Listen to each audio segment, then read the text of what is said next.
அஸ்ஸலாமு அலைக்கும். கதிஜாவின் உலகத்திற்கு உங்களை வரவேற்கிறேன்.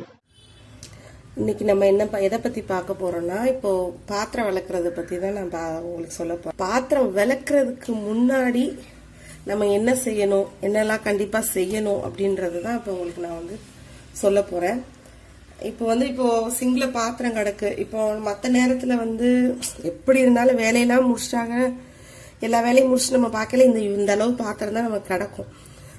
வாஷ் பேசன்ல குப்பை லைட்டா அந்த குப்பை செத்த கொஞ்சம் வரும். நம்ம என்னதான் சாப்பாட்டுல இருந்து நம்ம தனியா குப்பை தட்டு வச்சு ஒதுக்கி போட்டாலுமே அந்த குப்பைகள் ஒன்னு ரெண்டு டீத்தூள் இதோ இல்ல அந்த சோறு இல்ல ஏதாவது ஒரு சின்ன சின்ன குப்பைகள் வரதான் செய்யும். அப்படி வரையில என்ன ஆகும்னா, இப்படி பாத்திரத்தை போட்டுட்டு நம்ம தனியா ஓபன் பண்ணி பண்ணையில என்ன ஆகும்னா, நம்ம ஒரு பாத்திரமா நம்ம விளக்கணும்னு வச்சுக்கோங்களேன். அதுல அந்த கீழே இருக்கிற குப்பையில குப்பை போய் ஃபுல்லா அடைச்சுக்கிறோம். அப்ப என்ன ஆகும், தண்ணி நிறைய ஆரம்பிக்கும். தண்ணி அடைச்சிட்டு நிக்கிற மாதிரி இருக்கும். அடைச்சிட்டு நிக்கையில என்ன ஆகும்னா, இந்த நம்ம விளக்கி போடுற பாத்திரம் அந்த அழுக்கு தண்ணி இந்த எண்ணெய் பிசுக்கு எல்லாத்துலயும் சேர்ந்து விழுந்துகிட்டே இருக்கும். விழுந்து நம்ம அதை கழுவி வைக்கிற மாதிரி இருக்கும். நான் அந்த மாதிரி நான் என்னைக்குமே செய்ய மாட்டேன். எனக்கு அது பிடிக்காத ஒரு விஷயம். பாத்திரம் விளக்குனா நம்ம ரொம்ப சுத்தமா பர்ஃபெக்டா விளக்கணும். அப்பதான் ஒரு மனசு திருப்தியா இருக்கும். சரி, நம்ம பாத்திரத்தை சுத்தமா கழுவுறோம் அப்படின்ற ஒரு மன திருப்தி கிடைக்கும். அதுவும் இல்லாம இந்த பனி நேரம் நைட்ல நான் கழுவ மாட்டேன், காலையில தான் கழுவுவேன். ஏன்னா தண்ணி ரொம்ப ஜில்லுன்னு இருக்கும், கை இதாகும். அதனால நைட்ல போட்டுட்டு நம்ம காலையில தான் கழுவுறோம் அந்த பாத்திரம்.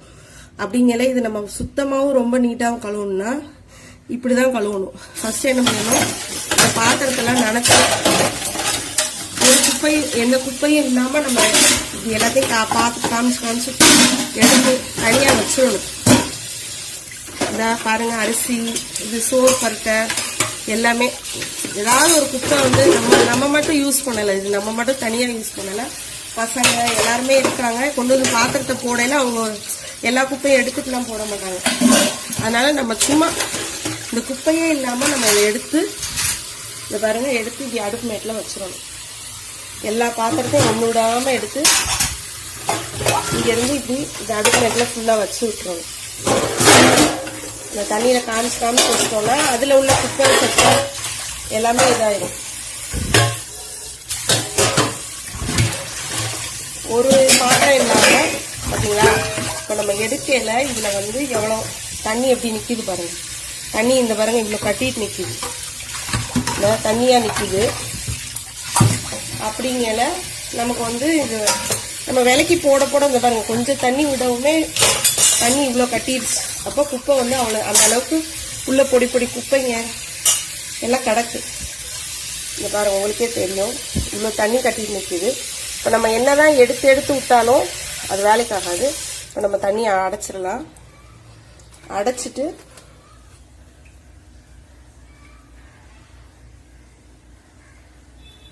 இப்ப இந்த குப்பையை மெதுவா இதை எல்லாத்தையும் ஒன்னொன்னா எடுத்து விட்டுருவோம். ஏன்னா இது நான் நிறைய குப்பை அடைச்சிட்டா சிரமமாகுமே, அடிக்கடி அடைச்சுக்கிட்டா சிங்க கிளீன் பண்றது கஷ்டமாகுமேன்னு நான் நல்லா பொடி கண்ணுள்ளது வாங்கி போட்டிருக்கேன் இந்த சிங்குக்கு. அதனால என்ன ஆகும்னா, ஒரு பொடி குப்பையா இருந்தா கூட தண்ணி போகாது, நின்றும். நம்ம எடுத்து விட்டாதான் போகும். ஏன்னா அதுதான் நல்லது. இல்லாட்டினா கீழே கொண்டு போய் அடைச்சுக்கிச்சுன்னு வைங்க, அந்த அடைப்பை எடுக்கிறதா கஷ்டம். இதை நம்ம டக்குன்னு எடுத்துடலாம். இந்த பாருங்க எடுத்தாச்சு, தண்ணி எல்லாம் ஓடிடுச்சு, எடுத்தாச்சா. இப்போ இதை நம்ம என்ன பண்ணிடலாம், எப்படி இங்கேயே அப்படி தட்டினோன்னு அந்த பாருங்க பொடி கண்ணுள்ளது வச்சிருக்கேன். அதனாலதான் உங்களுக்கு எந்த குப்பையை இது பண்ணாலும் தண்ணி போகாது. பொடி குப்பைனா கூட தண்ணி போகாம அப்படியே நிக்கும். நம்ம எடுத்து விட்டோம்னா போயிடும். இந்த குப்பையை இப்போ இதை நம்ம நல்லா வலிச்சு அள்ளிடுவோம். இப்போ குப்பை எல்லாத்தையும் நம்ம வலிச்சு அள்ளியாச்சு. சிங்கு பாத்திரம் கிடையாது, குப்பை கிடையாது, கிளீன் ஆயிடுச்சு.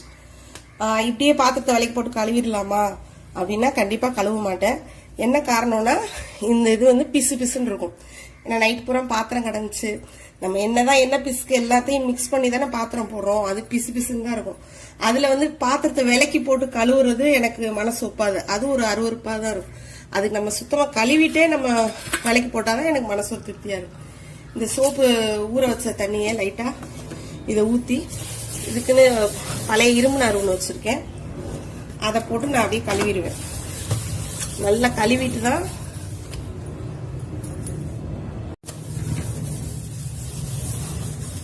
இந்த வாஷ் பேஸ்லாம் நல்லா கழுவிடணும். நல்லா தேய்ச்சி கழுவிட்டு தான் நம்ம வந்து பாத்திரத்தை விலக்கி போடணும். அப்பதான் நமக்கு வந்து பாத்திரம் வந்து கிருமிகள் எதுவும் அண்டாம சுத்தமாகவும் நீட்டாகவும் இருக்கும். சுத்தம் நமக்கு வந்து கிருமி தொட்டு வராம இருக்கணும்னா நம்ம இந்த மாதிரி தான் பாத்திரம் கழுவணும். சும்மா போட்டு கடக்கிற பாத்திரத்தோடய விலக்கி போட்டுக்கிட்டு அதை வந்து நம்ம இது பண்ணா விலக்கி போட்டா அது ஒரு அந்த பாத்திரத்துல உள்ள அந்த வாஷ் பேஷன்ல உள்ள கிருமிகள்லாம் நமக்கு வரதான் செய்யும். இது பழைய இதை வச்சு நான் கழுவி இப்படி எடுத்துருவேன். கழுவி எடுத்துட்டு தான் நான் இனிமே தான் என்ன பண்ணுவேன், பாத்திரத்தை விலக்கி இதுல போடுவேன், போட்டு கழுவுவேன். அப்பதான் நமக்கு வந்து பாத்திரம் வந்து எந்த கிருமியும் இல்லாம சுத்தமாகவும் இருக்கும், நல்லா இதாகவும் இருக்கும். இப்போ நம்ம எல்லாம் சுத்தமா கழுவியாச்சு. கழுவினதுக்கு அப்புறம் இப்போ நான் பாத்திரத்தை ஒண்ணுன்னா இதுல விலக்கி போட்டு கழுவுவேன். இப்போ ஒரு பாத்திரமா நம்ம விலக்கி போட்டு கழுவி எடுத்துக்கலாம். இப்போ சிங்கும் வந்து சுத்தமா இருக்கும், நம்ம பாத்திரங்களும் வந்து நம்ம திருப்பி கழுவையில நமக்கு நல்லா சுத்தமா கிடைச்சிரும். பொதுவாவே வந்து இப்போ வாஷ் பேஷன்ல நீங்க பாத்திரம் கழுவுறீங்க அப்படின்னா பரவாயில்ல, ஒரு சேர் போட்டுட்டு கழுவிக்கோங்க. ஏன்னா நம்ம என்னால நின்றுட்டு கழுவ முடியாது. ஏன்னா இடுப்பு வலிக்கும், நமக்கு கால் வலிக்கும். எப்படியாவது நம்ம அவசரமா படப்படன்னு விளக்கிடணும், தட்டமா நின்றுட்டு விளக்குறதுனால நம்மளுக்கு வந்து கஷ்டமா இருக்கும் அப்படின்றதுக்காகவே அரைகுறையா விளக்குற மாதிரி இருக்கும். இதுவே நம்ம ஒரு சேரை போட்டு உட்காந்து விளக்கணும்னா நம்ம என்ன பண்ணிடலாம், நல்லா பொறுமையா நிதானமா நல்லாவும் விளக்கலாம். பாத்திரத்தை நல்லா தேய்ச்சு நமக்கு ஒரு தேய்ச்சி கழுவுன ஒரு திருப்தி கிடைக்கும். நல்லா பொறுமையாவும் பண்ணலாம், ஏன்னா நமக்கு கால் வலிக்காது. நான் சேர்ல தான் உட்காந்து விளக்கிக்கிட்டு இருக்கேன். ஏன்னா என்னால நின்றுட்டு விளக்குனா இடுப்பு வலிக்கும்னு நான் இது பண்ண மாட்டேன். இப்ப பாருங்க, தண்ணி அடைக்கவே செய்யாது. இப்ப நம்ம விளக்கி கழுவுறோம் பாருங்க, தண்ணி கொஞ்சம் கூட அடைக்காது. ஏன்னா நம்ம ஒரு குப்பை கூட இல்லாம எடுத்துட்டோம். பாத்திரம் கழுவிலேயே ஒரு 2-3 தடவை தேய்ச்சி கழுவிடுங்க. அப்பதான் நமக்கு அந்த சோப்போட இது இல்லாம கெமிக்கல் எல்லாம் போயிட்டு நல்லா இருக்கும். ஒரே ஒரு தடவை மட்டும் சும்மா தண்ணியில காமிச்சு போடாதீங்க. ஒரு 3 தடவையாவது அந்த பாத்திரத்தை ஒரு 3 தடவையாவது தேய்ச்சி கழுவுங்க. அப்பதான் வந்து பாத்திரம் கழுவுறதும் ஒரு கலை தான். அதை வந்து நம்ம கஷ்டமா தான் செய்யணும், ஐயோ பாத்திரம் கழுவுமா அப்படின்னு நினைச்சு கழுவாம பாத்திரம் கழுவுறோம் அப்படின்னு நினைச்சு கழுவுங்க. உண்மையிலே வந்து அது ஒரு சந்தோஷமா இருக்கும். அதை நம்ம ஒவ்வொன்றா நம்ம தேய்ச்சி விளக்கிலேயே அதை ஒரு ரசிச்சு கழுவணும். அதை விட்டுட்டு ஐயோ கழுவுறோமே அப்படின்னு நினைச்சு கழுவுனோம்னா நமக்கு எந்த வேலையுமே செய்ய தோணாது. முக்கியமா பாத்திரம் கழுவுறது. ஏன்னா பாத்திரம் கழுவுறது நிறைய பேருக்கு பிடிக்காத ஒரு விஷயம். இப்ப நான் எல்லா பாருங்க கடைசி வரை கழுவி போட்டிருக்கேன். ஆனா ஒரு குப்பை அடைக்கல, ஒன்னும் அடைக்கல, நீட்டா இருக்கு, கிளீனாவும் இருக்கு. இதே மாதிரி நீங்களும் பாத்திரம் கழுவுங்க. அதே மாதிரி இப்படி கழுவுறனால என்ன ஆகும்னா நமக்கு வந்து எந்த கிருமியும் அண்டாது, ரொம்ப சுத்தமாவும் இருக்கும், பர்ஃபெக்டாவும் நம்ம எல்லா வேலைகளும் செய்யலாம். நீங்களும் இதே மாதிரி பண்ணுங்க. இந்த வீடியோ பிடிச்சிருந்தா லைக் பண்ணுங்க, கமெண்ட் பண்ணுங்க, ஷேர் பண்ணுங்க. இவ்வளவு நேரம் பொறுமையா இந்த வீடியோ பார்த்தவங்க எல்லாருக்கும் ரொம்ப நன்றி. பார்க்க போறோம்னா கிச்சன் டிப்ஸ் தான். கிச்சன் டிப்ஸ்ல வந்து பாத்திரத்தை நம்ம விலக்கி எப்படி அடுக்கி வைக்கிறதுன்றது தான் நம்ம இன்னைக்கு பார்க்க போறோம்.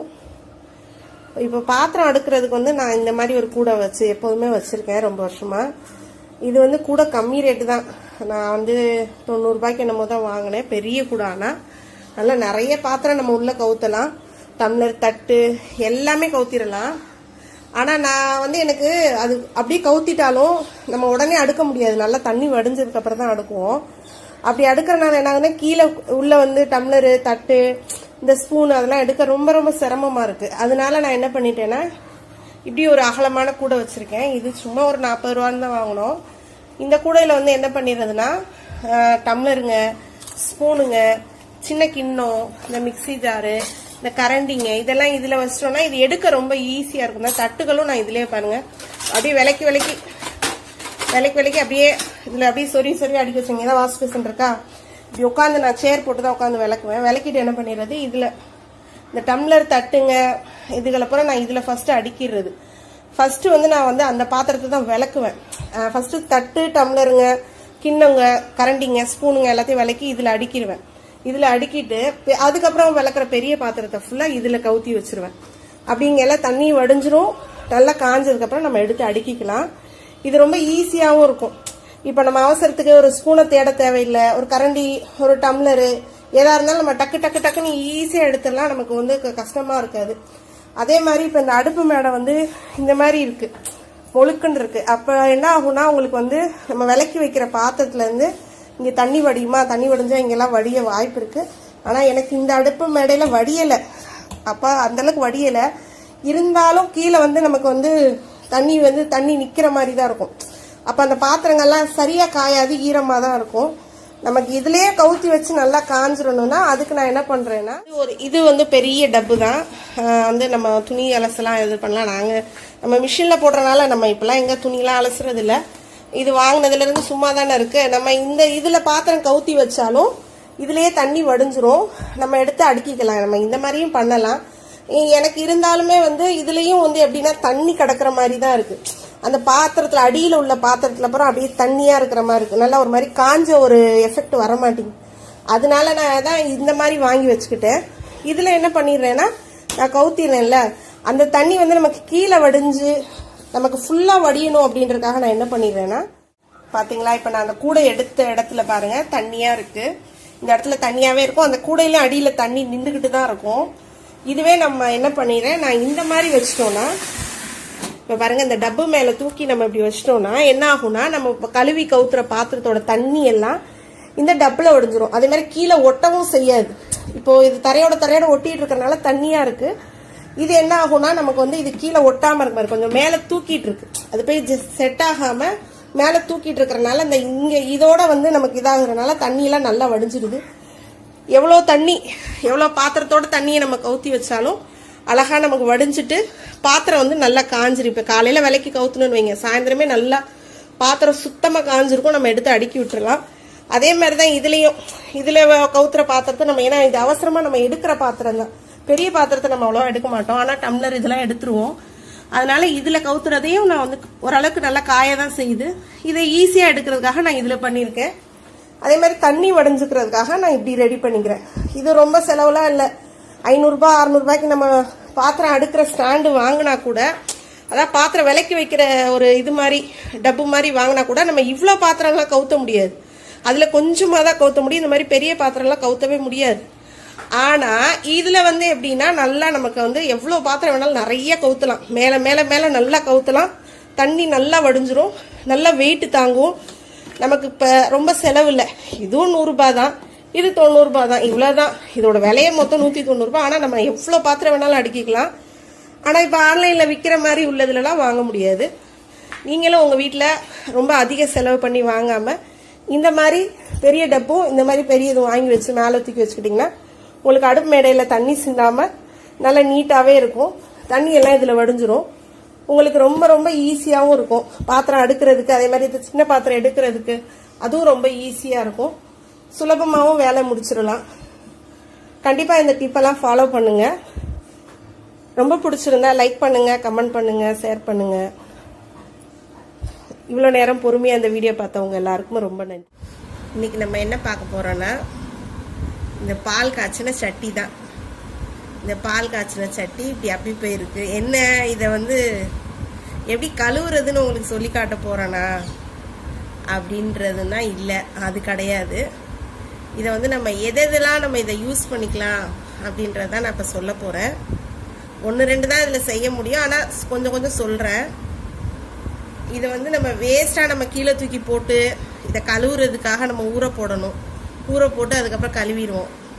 ஆனால் இதில் ஒட்டியிருக்கிற இந்த பால் ஆடை வந்து நமக்கு வேஸ்டாக தான் போகும்.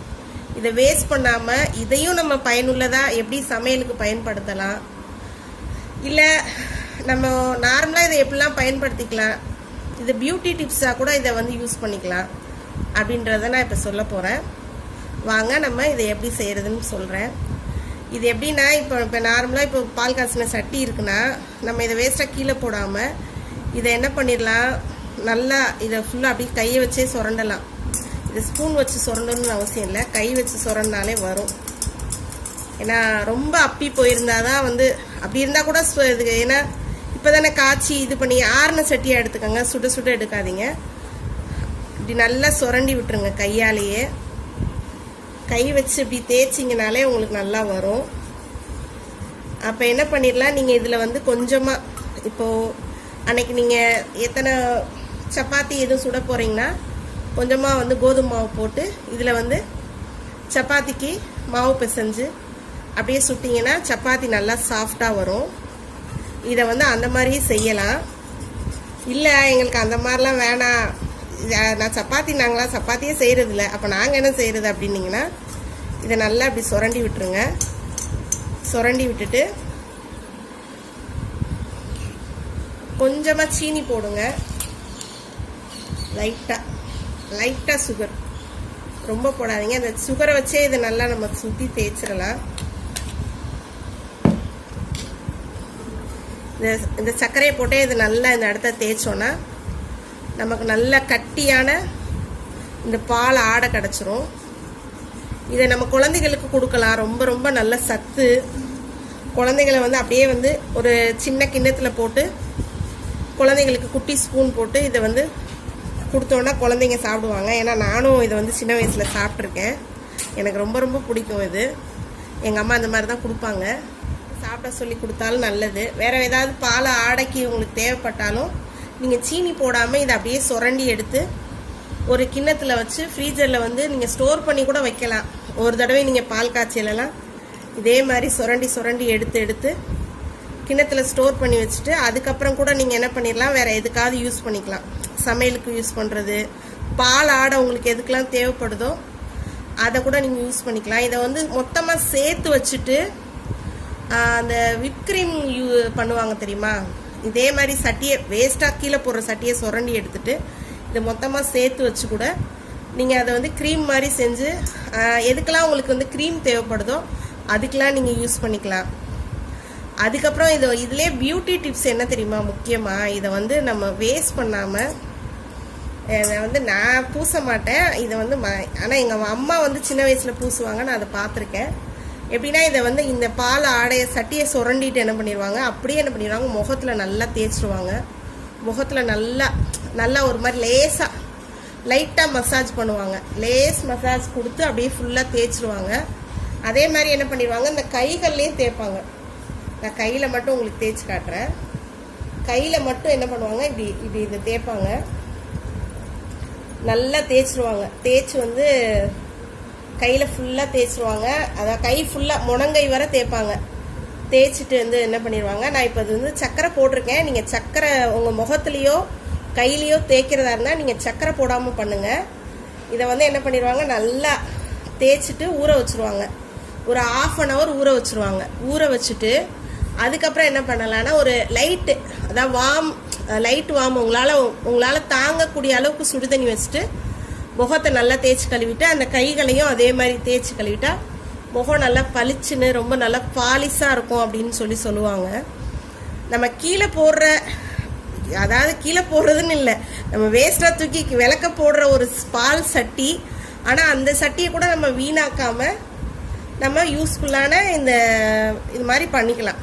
அதை வந்து நம்ம வேஸ்ட் பண்ண தேவையில்லை. இதே மாதிரி பண்ணிங்கன்னா உங்களுக்கு யூஸாக இருக்கும். இதை வந்து நம்ம அதான் சொன்னேன்ல, இது சக்கரை போட்டு நம்ம சாப்பிட்டுக்கலாம், எல்லாம் பண்ணிக்கலாம். இது வந்து சின்ன வயசுலேருந்து எங்கள் அம்மா பண்ணுற டிப்ஸு தான். எங்கள் அம்மா இன்னும் அதை பண்ணிகிட்ருக்காங்க. வந்து அதான் முகம் வந்து நல்லா எப்படி சொல்கிறது, நல்லா சைனிங்காக இருக்கும், நல்லா அந்த ஒரு மாதிரி சுருக்கம் இல்லாமல் சைனிங்காக இருக்கும். இப்போ வந்து பனிக்காலமாக, இந்த பனிக்காலத்துக்குலாம் அப்படி வந்து கையெல்லாம் ஒரு மாதிரி ஒரு மாதிரி வெள்ளை வெள்ளையாக ஆகும். இதெல்லாம் அப்படி பூசிட்டு அந்த சுடுதண்ணி வச்சு கழுவுனோன்னா அந்த மாதிரிலாம் ஆகாது, ரொம்ப நல்லாயிருக்கும். இதை வந்து பியூட்டி டிப்ஸாகவும் யூஸ் பண்ணிக்கலாம், சமையல் டிப்ஸாகவும் யூஸ் பண்ணிக்கலாம். வேஸ்ட்டாக நம்ம விளக்கத்துக்கு போடுற சட்டியை வச்சு நம்ம பயனுள்ளதாக கண்டிப்பாக பயன்படுத்துங்க. நீங்களும் இதே மாதிரி வேஸ்ட் பண்ணாமல் பண்ணுங்கள். இதை சுரண்டி எடுத்துட்டனால பாருங்கள், இப்போ வந்து இதை ரொம்ப கஷ்டப்பட்டுலாம் நம்ம தேய்ச்சி கழுவ தேவையில்லை. சும்மா நார்மலாக போட்டு நம்ம தண்ணியில் போட்டாலே நல்லா கழுவிடலாம். நமக்கு விளக்குறதுக்கும் ரொம்ப ஈஸியாக போயிடும் இந்த மாதிரி பண்ணி எடுத்துட்டோன்னா. இவ்வளோ நேரம் இந்த வீடியோ பொறுமையாக பார்த்தவங்க எல்லாருக்கும் ரொம்ப நன்றி. இல்லாமல் நல்ல சாறு, நிறைய சாரோடு எடுத்தாச்சு. வாங்க நம்ம இதை எப்படி செய்கிறதுன்னு பார்ப்போம். இன்றைக்கி நம்ம என்ன பார்க்க போகிறோன்னா, எலுமிச்சம்பழத்தை பற்றி சில குறிப்புகளும் சில டிப்ஸுகளும் தான் பார்க்க போகிறோம். இப்போ வந்து குளிர்காலம், அதாவது மழைக்காலம், அதனாலே வந்து எலுமிச்சம்பழம் வந்து உங்களுக்கு வந்து கம்மி ரேட்டில் தான் கிடைக்கும். நான் இவ்வளோ எலுமிச்சம்பழமும் வந்து 20 ரூபாய்க்கு தான் வாங்கினேன். இந்த குளிர்காலத்தில் வந்து எலுமிச்சம்பழத்தை வச்சு நம்ம என்ன செய்கிறது, வெயில் காலம்னா ஜூஸ் போட்டு குடிக்கலாம், குளிர்காலத்தில் யூஸே கிடையாது அப்படின்னு சிலர் நினைக்கலாம். அந்த மாதிரி கிடையாது. மழைக்காலத்துலேயும் நம்ம இந்த லெமனை வந்து யூஸ் பண்ணிக்கலாம். இதை எப்படி யூஸ் பண்ணுறதுன்னு நான் இப்போ சொல்லிடுறேன். இப்போ வந்து தக்காளி வந்து அதிக விலையில் விற்கிது. அப்படி அதிக விலையில் விற்கல என்ன பண்ணலாம், எதுக்கெல்லாம் நம்ம தக்காளி வந்து அதிகமாக யூஸ் பண்ணுவோமோ அந்த சமையலுக்கெல்லாம் வந்து நம்ம இந்த லெமன் ஜூஸை ஊற்றிக்கலாம். எது இப்போ பிரியாணியிலேருந்து, அதுக்கப்புறம் புலாவு, அதுக்கு அடுத்து வந்து குழம்புங்க, குருமாக்காய், இது எதுக்கு வேணாலும் நம்ம ஊற்றி யூஸ் பண்ணிக்கலாம். அது ஒன்றும் பிரச்சனை கிடையாது. மெயினாக வந்து இந்த மழைக்காலங்களில் வந்து வெரைட்டி ரைஸ் செஞ்சு சாப்பிடலாம், ரொம்ப நல்லாயிருக்கும். லெமன் ரைஸுக்கும் இது வந்து நம்ம மழைக்காலத்தில் நம்ம லெமன் ரைஸும் செஞ்சு சாப்பிட்டுக்கலாம். நமக்கு வந்து நல்லா யூஸ்ஃபுல்லாக இருக்கும். இது வந்து கெடுதல் கிடையாது. ஒன்று, இப்போது மழைக்காலத்தில் நம்ம லெமன் ஜூஸ் குடித்தாதான் நமக்கு வந்து ஜலதோஷம் பிடிக்கும், சளி பிடிக்கும். ஆனால் இந்த மாதிரி சாப்பிட்டோன்னா நமக்கு எதுவுமே பண்ணாது. அதே மாதிரி இப்போ டயட்டில் உள்ளவங்க என்ன பண்ணுவாங்கன்னா, சுடுதண்ணியில் அப்படின்னா லைட் சூடு, பொறுக்கிற சூட்டில் உள்ள தண்ணியில் வந்து இந்த லெமன் ஜூஸையும் தேனையும் புழிஞ்சு குடிப்பாங்க. அது வந்து ரொம்ப நல்லது அப்படின்னு சொல்லிட்டு. ஆனால் உண்மையிலே இந்த லெமனுக்கு வந்து நிறைய மருத்துவத்தன்மை இருக்குன்னு சொல்லியிருக்காங்க. அந்த போலிக் ஆசிட் அப்படின்ற ஒரு இது இருக்கிறனால இது வந்து புற்றுநோய்க்கு வந்து ரொம்ப சிறந்த ஒரு மருந்து. புற்றுநோய் வராமல் நமக்கு தடுக்கிறதுக்கு உள்ள இதுவும் இந்த வந்து லெமனில் இருக்குது அப்படின்னு சொல்லியிருக்காங்க. இப்போ நம்ம என்ன பண்ண போகிறோன்னா, இது வெயில் காலத்தில் வந்து நீங்கள் இந்த ஒரு லெமனே எவ்வளோக்கு நீங்கள் வாங்கலான்னா கிட்டத்தட்ட 10 ரூபா, ஆமாம் 10 ரூபாய்க்கு விற்கும். இல்லாட்டினா வந்து ஒரு 5 ரூபாய்க்காவது விற்கும். ஆனால் நம்ம இவ்வளோ லெமனையும் ஒரு கூடையில், அரை கூடைக்கு மேலே இருக்குது, இந்த ஃபுல் லெமனையும் வெறும் 20 ரூபாய்க்கு தான் வாங்கணும். இதை மாதிரி வாங்கி என்ன பண்ணலாம், நம்ம இதை வந்து ஜூஸ் எடுத்து ஃப்ரீஜரில் வந்து ஒரு பாட்டில்லையாவது எதுலையாவது போட்டு வச்சிட்டோன்னா அது பாட்டுக்கு இருக்கும், கெட்டே போகாது. நம்ம வெயில் காலங்களில் அதை எடுத்து நம்ம யூஸ் பண்ணிக்கலாம். ஒரு கண்ணாடி பாட்டிலில் நீங்கள் ஒரு குறிப்பிட்ட அளவு நிறைய வாங்கி லெமன் ஜூஸ் எடுத்து உள்ளே வச்சுக்கிட்டிங்கன்னா நமக்கு இது வெயில் காலத்துக்கும் நம்ம இதை யூஸ் பண்ணிக்கலாம். இது வந்து ரொம்ப பயனுள்ளதாக இருக்கும். இப்போ இந்த லெமன் ஜூஸை வந்து நம்ம எப்படி புழிஞ்சா கசப்பு வராது அப்படின்றத நான் இப்போ சொல்ல போகிறேன். இப்போ நார்மலாக வந்து லெமன் வந்து எல்லாமே வந்து இதாக இருக்காது, சாரோடு இருக்காது. கொஞ்சம் இந்த பாருங்க இப்படி கல் மாதிரி தான் இருக்கும். ஆனால் இதை வந்து எப்படி சாறு வர வச்சு நம்ம வந்து இது பண்ணுறது அப்படின்னா, சில பேர் என்ன பண்ணுவாங்க, சுடுதண்ணியில் போட்டு எடுப்பாங்க. சுடுதண்ணியில் போட்டு எடுத்தால் நமக்கு வந்து சாறு நல்லா கிடைக்கும் அப்படின்ட்டு. ஆனால் நான் இதை என்ன செய்வேன்னா, சுடுதண்ணியில் போட்டு எடுக்க மாட்டேன். இதை இப்படி எடுத்துக்குவேன். இது வந்து நான் சும்மா டேபிளில் பண்ணுறேன். நான் டேபிள்லையும் பண்ணலாம், நம்ம அடுப்பு மேட்டில் இருக்கும் பாருங்கள், கிரேனைட் கல், அந்த கடப்பா கல், அதுலேயும் பண்ணலாம். நல்லா தேய்ச்சிக்கோங்க. நான் இப்படி தான் தேய்ச்சி விட்டுருவேன். நல்லா தேய்ச்சிடணும். எந்த அளவுக்கு நம்ம தேய்க்கிறோமோ அவ்வளோக்கு நல்லது. சரி, இது என்ன ஒரு பெரிய வேலையால இருக்குது, இது ரொம்ப கஷ்டமாச்சு தேய்க்கிறதுன்னு அப்படி நினைக்காதீங்க. நம்ம இப்படி தேய்ச்சி விட்றனால என்ன ஆகும்னா, நம்ம கைக்கு கூட ரொம்ப நல்லது. இந்த கையில் உள்ள நரம்புகள் இது எல்லாமே நமக்கு அது நல்லா ப்ரெஸ் பண்ணுறனால, நம்ம இப்படி தேய்க்கிறனால நம்ம மொத்த கைக்குமே வந்து நரம்புகள்லாம் நல்லா வேலை செய்யும். நல்லா நமக்கு வந்து ஒரு நல்லது தான். இப்போ நம்ம அந்த காலத்துலேருந்து இந்த காலம் வரைய இப்போ புளி கரைக்கிறது, தக்காளி கரைக்கிறது எல்லாமே நம்ம இந்த கையில் பண்ணுறதுனால இந்த கைக்கு வந்து நமக்கு கையில் உள்ள நரம்புகளுக்கு பூரா நல்ல பலம், நல்ல வேலை செய்யும். இந்த கையால் எந்த வேலையும் செய்யாமல் இருந்துட்டு எனக்கு அப்படி பண்ணுது இப்படி பண்ணுது நம்ம சொல்லிட்டு இருக்கிறதுக்கு இந்த மாதிரி பண்ணுறது ரொம்ப ரொம்ப நல்லது. இதை நம்ம தேய்ச்சிட்டு இப்போ நம்ம என்னதான் வந்து சும்மா அலசிட்டு நம்ம புழிஞ்சோன்னா அது இதாக இருக்காது. நம்ம இந்த அளவுக்கு இந்த பாருங்க, கல் மாதிரி இருந்ததா, இப்போ உங்களுக்கே தெரியும், நல்லா மிதுக்குன்னு ஆயிடுச்சு. நம்ம தேய்க்கவும் நல்லா ஜூஸ் வர்ற மாதிரி நல்லா சாஃப்ட் ஆயிடுச்சு பாருங்க. இப்போ என்ன பண்ணிடணும், இதை வந்து அப்படியே சும்மா கழுவி போடக்கூடாது. இதை வந்து தண்ணிக்குள்ளே போட்டுறணும். தண்ணிக்குள்ளே போட்டு நல்லா தேய்ச்சி கழுவணும் இந்த லெமனை. ஏன்னா நம்ம நல்லா போட்டு தேய்ச்சிருக்கோம் பார்த்தீங்களா, அப்படி தேய்க்கிறனால என்ன ஆகும்னா வந்து அந்த லெமன் மேலே இருக்கும் பார்த்தீங்களா, அந்த ஒரு மாதிரியான அந்த லெமனோட இயற்கை இது ஒரு மாதிரி அந்த கசப்பு அந்த இது பூரா வந்து வெளியேறி இருக்கும். நம்ம தேய்க்கவும் அதை வந்து நம்ம சாதாரணமாக கழுவிட்டு போட்டோம்னா புளிஞ்சோன்னா அந்த கசப்பும் சேர்ந்து நம்ம ஜூஸ் புளியில வெளியேறும். ஆனால் இதை நம்ம நல்லா இப்படி நல்லா அமுக்கி அமுக்கி நல்லா தேய்ச்சி கழுவிட்டு நம்ம ஜூஸ் புளிஞ்சோன்னா அந்த கசப்பும் சேர்ந்து சாரோட வெளியேறாது. இப்போ நம்ம நல்லா தேய்ச்சி அலசிட்டோம். இதே மாதிரியே எல்லா பழத்தையும் பண்ணி அலசி எடுத்துக்கோங்க. இப்போது இந்த எலுமிச்சம்பழத்தை நல்லா பாருங்க, நல்லா சுத்தமாக நல்லா தேய்ச்சி கழுவிட்டு வந்தாச்சு. இப்போ என்ன பண்ண போகிறோன்னா இதை வந்து நம்ம ரெண்டாக கட் பண்ணிக்க போகிறோம்.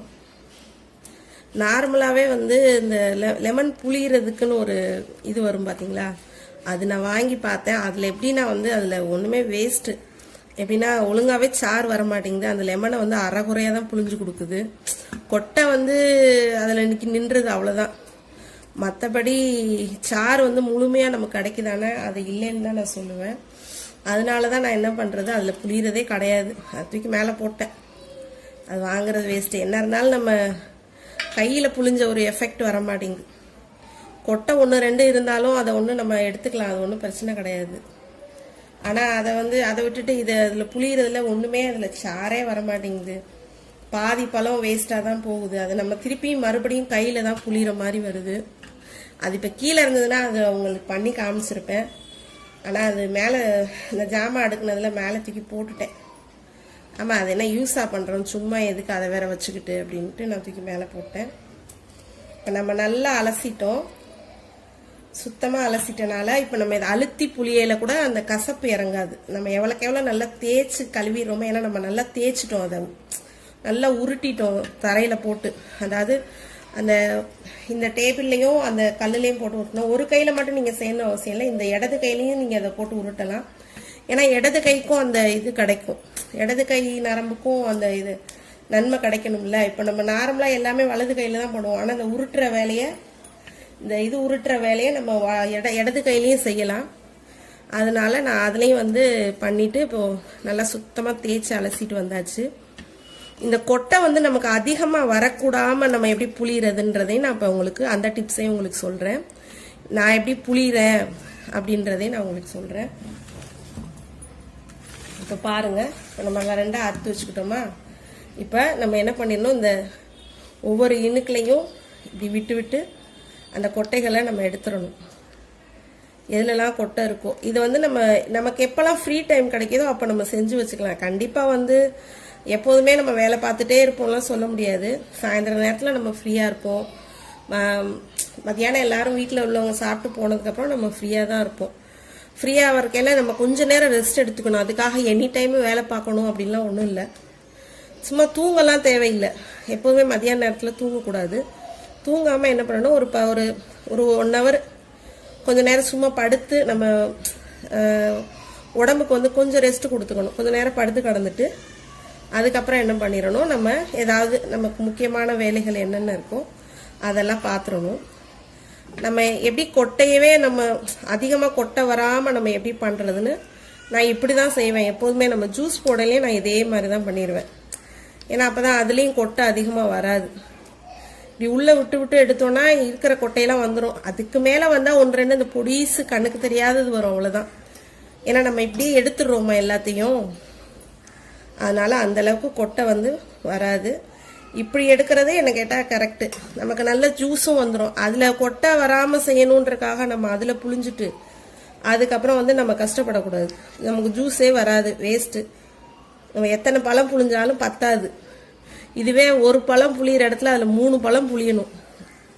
புளிஞ்சா கூட ஜூஸ் நமக்கு ஒழுங்காக கிடைக்காது. ஆனால் நம்ம இப்படி செஞ்சிட்டோன்னா நமக்கு வந்து கரெக்டான வரையில் ஜூஸ் நல்லா கிடச்சிரும். இந்த கொட்டையை ஃபுல்லாக நம்ம எடுத்துக்கலாம். எடுத்ததுக்கப்புறம் புளியலை இந்த பழத்தோட கொட்டை எல்லாத்தையுமே எடுத்தாச்சு. இங்கே பாருங்கள், அவ்வளோதான். இந்த படத்தில் ஒன்றும் இல்லை, ஒரு 5 நிமிஷம் தான் நமக்கு தேவைப்படும். நம்ம இதை ரெடி பண்ணுறதுக்கு ஒரு 1/2 அன் ஹவர் தேவைப்படும் வைங்களேன். 1/2 அன் ஹவர் கூட ஆகாது, அதோட கம்மியாகும். நான் ஒரு குறிப்பிட்ட ஒரு 1/2 அன் ஹவர்னு சொல்கிறேன். ஆனால் அந்த 1/2 அன் ஹவரில் நமக்கு வந்து யூஸ்ஃபுல்லாக நம்ம இது வந்து மாற்றிக்கலாம். இப்போ எப்படி புளிய போகிறேன்னு காட்டுறேன். இப்போ நார்மலாக வந்து எங்கள் வீட்டு ஆளுகள்கிட்ட என்னை எல்லாருமே கேட்பாங்க, நீ போடுற வந்து லெமன் ஜூஸ் கசப்பே இருக்க மாட்டேங்குது, எப்படியாவது கசப்பு தட்டிடுது நாங்கள் போடுறது அப்படிம்பாங்க. நான் அந்த பாருங்க இப்படிதான் நல்லா புளிவேன், கையிலே தான் புளிவேன். இப்படி பண்ணுங்க. இந்த மேலாப்பில் இந்த மேலாப்பில் இருக்கு பார்த்தீங்களா, இதை நம்ம ஏன் வேஸ்ட் பண்ணணும்? அதனால நான் என்ன திரும்ப பண்ணுவேன், இப்படி நல்லா புளிஞ்சிட்டு நல்லா இப்படி தேய்ச்சி விடுவேன்.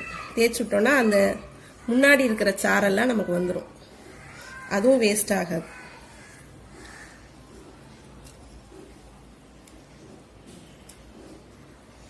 நல்லா பாருங்க, இந்த பாருங்க இதை இப்படி தேய்ச்சி விடணும். இந்த இதில் தேய்ச்சி விட்டோம்னா நம்ம அது மேலே அது முன்னாடி இருக்கிற அந்த சாறு கூட வெளியே வந்துடும். இப்படிதான் நான் தேய்ச்சி விடுவேன். கசப்புலாம் எவ்வளோ அழுத்தி புழிஞ்சாலும் கசப்பு தட்டவே தட்டாது. நீங்கள் ட்ரை பண்ணி பாருங்க, பார்த்துட்டு எனக்கு கமெண்ட்ல வந்து சொல்லுங்க. கண்டிப்பாக எவ்வளோ அழுத்தி புழிஞ்சாலும் கசப்பு தட்டவே தட்டாது.